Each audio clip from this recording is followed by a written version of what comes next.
శ్రీకృష్ణాష్టమి సందర్భంగా ఈ రోజు ఏర్పేడు మండల కేంద్రమైన ఏర్పేడు గ్రామం నందు వెలిసిన వినాయక స్వామి ఆలయ ప్రాంగణంలో శ్రీకృష్ణాష్టమి వేడుకలను అంగరంగ వైభవంగా నిర్వహించారు. ఈ యొక్క కార్యక్రమంలో భాగంగా మహిళా భక్తులు భారీగా తరలి రావడం జరిగింది. అదే విధంగా అక్కడికి విచ్చేసినటువంటి భక్తులందరూ కూడా స్వామివారి అలంకరణ సేవలో అభిషేక సేవలో పాల్గొనడం జరిగింది. ఈ కార్యక్రమంలో పాల్గొన్న భక్తులందరూ స్వామివారి నామస్మరణ చేస్తూ హరే రామ హరే కృష్ణ అంటూ వారి యొక్క భక్తిని చాటుకున్నారు. ఈ కార్యక్రమంలో ఆలయ కమిటీ మెంబర్స్, భారీగా తరలి వచ్చిన మహిళా భక్తులు, అదే విధంగా ఏర్పేడు ప్రజలు పాల్గొన్నారు.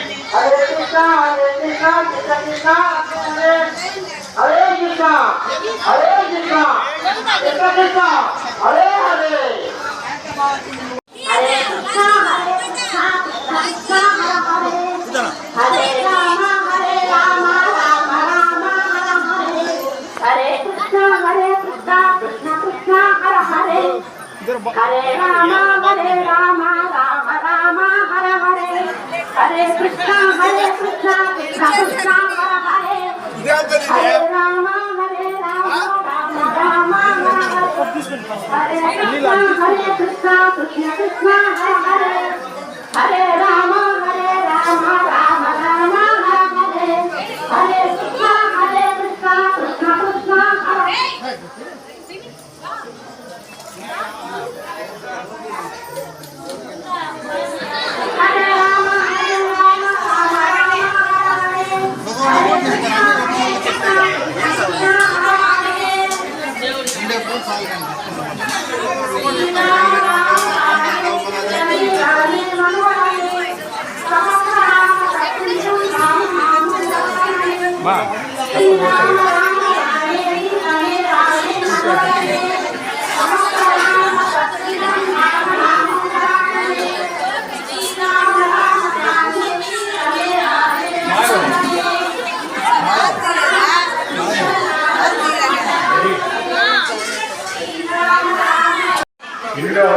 శ్రీకృష్ణ భగవానుడు శ్రీకృష్ణాష్టమి ఈరోజు దేవతీ వసుదేవులకు జన్మించినాడు. అక్కడి నుంచి రాత్రి 12:20 ఆయన జన్మించడానికి ఉదయాన్ని చేసేటప్పటికీ రాధా నందుడు అంటే యాదవపురంలో జన్మించిన వారు వారింట్లో ఉన్నారు. ఎందుకంటే తన మేనమామైన కంసుడు ప్రాణభార్య నుండి తప్పించుకునేదానికి దేవతీ వసుదేవులకు శ్రీ మహావిష్ణువు అలా కనిపించి మీరు వెంటనే తీసుకుని వెళ్ళి ద్వారకా నగరంలోని రాధాసుడు అంటే ఆమె యశోద నందుడు వాళ్ళ ఇంట్లో పెట్టండి అని చెప్పేటప్పటికి ఆ దేవతీ వసుదేవుడికి ఆనందము పరవశించి మన శ్రీకృష్ణ భగవాను పిల్లపిల్లవాడిని తీసుకుని పోయి సముద్రానికి కూడా చాలి ఇచ్చి ఆ ఇంటిలో తెచ్చాడు. ఆయన అదే శ్రీకృష్ణ భగవానుడు తర్వాత ఆయన అవతారం 2వ అవతారం.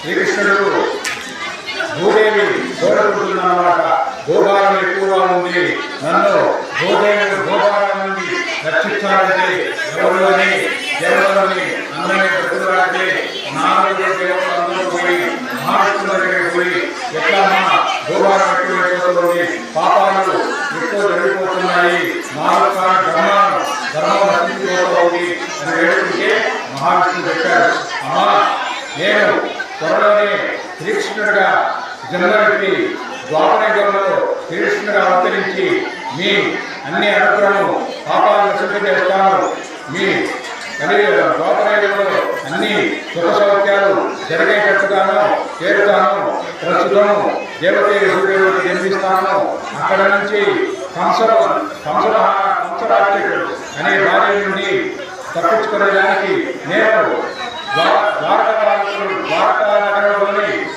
యశోద ఇంటిలో నేను అక్కడ పెరిగి తర్వాత మీకు అన్ని విధాలా చేస్తానని ఆ మహానుభావుడు చెప్పాడు.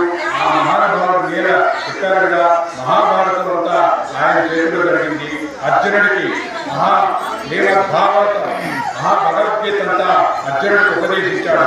ఎక్కడ ధర్మం ఉంటుందో అక్కడ పరిపాలన బాగుంటుంది. ధర్మో రక్షిత. ధర్మము ఎవరు అనుసరిస్తారో వారిని నేను ధర్మంగా కాపాడుతాను. ప్రేమగా నన్ను పూజించే వారికి ఎల్లవేళలా వారి ఇంటిలో నేను ప్రత్యక్షమవుతాను. ఎందుకంటే నాకు ధర్మం లేదు, ఏమీ పడలే, మంచి ప్రేమ కావాలి. పత్రము, పుష్పము, తోయం, ఈ మూడు.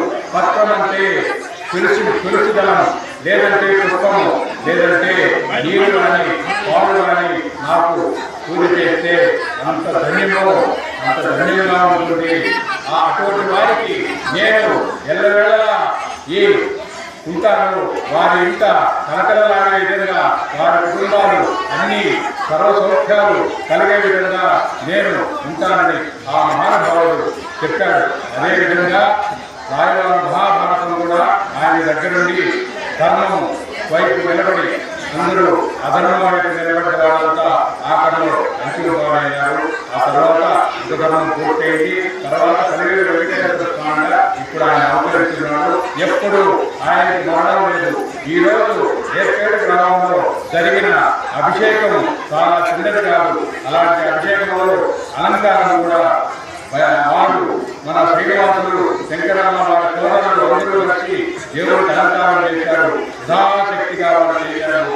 ఈ మాదిరిగా ప్రతి సంవత్సరం ఈ గుడిలో దేదీప్యమానంగా వెలుగుతుందని భక్తులందరూ వచ్చి ఆ స్వామివారిని ప్రత్యక్షంగా చూసి దర్శనం భాగ్యం చేసుకోవాల్సిందిగా వేడుకుంటున్నాం. రాత్రంతా ఉంటారు, సాయంకాలం కూడా ఆ స్వామివారిని అంత టెంకాయ పెట్టుకొని ఆ భగవంతుడికి అక్షంతలు వేసుకొని పూలు వేసుకొని ఆయన నమస్కరించుకొని మీరు కోరికలన్నీ తీరుతాయని శాస్త్రం చెప్తోంది. సర్వే జనా సమర